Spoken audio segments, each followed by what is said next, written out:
All right, hey everyone, this is Carson.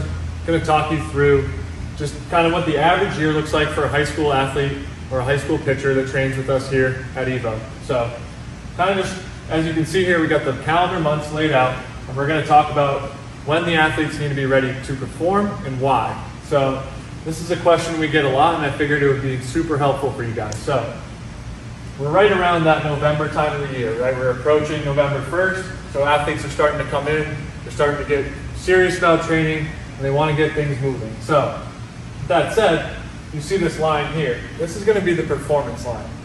So this line is going to trend over the course of the year up, with eventually us peaking during these competition months between April and August. But when an athlete comes into the gym now, we're really about to take them through what we would call our on-ramp phase.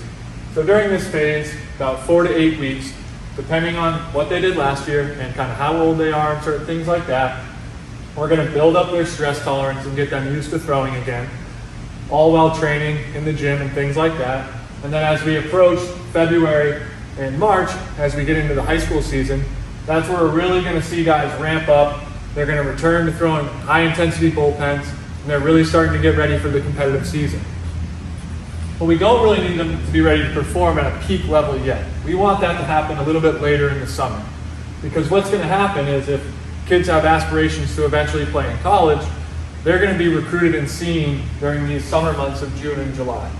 So one thing we stress a lot to athletes is we're really building up to peak during that competitive season.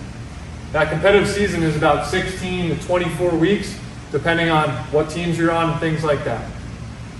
What we want to see though is at the end of that competition phase is we want to see athletes enter some sort of shutdown phase. That could be 4 to 8 weeks, it could be active, or it could be just complete time off. It's all going to be kind of dependent on the athlete. The other thing to think about is certain athletes are going to be playing fall baseball, so they're going to be throwing longer into these November maybe months, which means their shutdown period is going to start later than athletes that would start in September or October. So if we were to say maybe shut down in November, we're not going to on-ramp again until January, February, which is going to push this competitive setting and performance line this way a little bit, but that's kind of all dependent on the individual athlete, individual situation.